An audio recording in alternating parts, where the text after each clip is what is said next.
Praise the Lord. സംഖ്യാപുസ്തകം 17 അധ്യായം 1 മുതൽ 13 വരെയുള്ള തിരുവചനങ്ങൾ. യഹോവ പിന്നെയും മോശയോട് അരുളിച്ചെയ്തത്, ഇസ്രായേൽ മക്കളോട് സംസാരിച്ച് അവരുടെ പക്കൽ നിന്ന് ഗോത്രം ഗോത്രമായി സകല ഗോത്രപ്രഭുക്കന്മാരോടും ഓരോ വടി വീതം 12 വടി വാങ്ങി ഓരോരുത്തൻ്റെ വടിമേൽ അവൻ്റെ പേർ എഴുതുക. ലേവിയുടെ വടിമേലോ അഹരോൻ്റെ പേർ എഴുതണം. ഓരോ ഗോത്രത്തലവന് ഓരോ വടി ഉണ്ടായിരിക്കണം. സമാഗമന കൂടാരത്തിൽ ഞാൻ നിങ്ങൾക്ക് വെളിപ്പെടുന്ന ഇടമായ സാക്ഷ്യത്തിൻ്റെ മുമ്പാകെ അവയെ വയ്ക്കണം. ഞാൻ തിരഞ്ഞെടുക്കുന്നവൻ്റെ വടി തളിർക്കും. ഇങ്ങനെ ഇസ്രായേൽ മക്കൾ നിങ്ങൾക്ക് വിരോധമായി പിറുപിറുക്കുന്നത് ഞാൻ നിർത്തലാക്കും.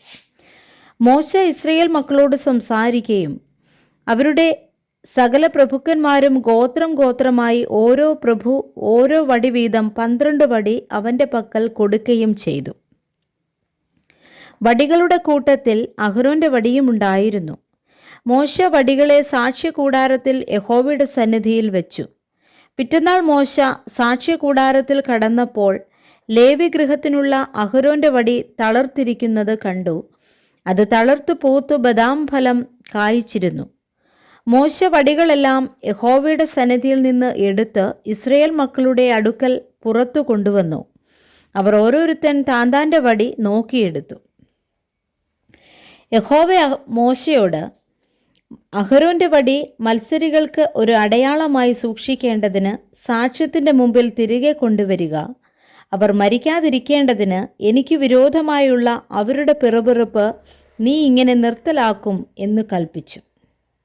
മോശ അങ്ങനെ തന്നെ ചെയ്തു. യഹോവ തന്നോട് കൽപ്പിച്ചതുപോലെ അവൻ ചെയ്തു.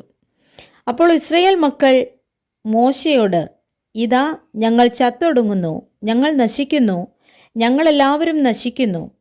യഹോവയുടെ തിരുനിവാസത്തോട് അടുക്കുന്നവനെല്ലാം ചാകുന്നു, ഞങ്ങളൊക്കെയും ചത്തൊടുങ്ങണമോ എന്ന് പറഞ്ഞു. Praise the Lord. വായിച്ച തിരുവചന വേദഭാഗങ്ങളാൽ കർത്താവ് നമ്മെ ഏവരെയും സമൃദ്ധിയായി അനുഗ്രഹിക്കുമാറാകട്ടെ. ആമേൻ.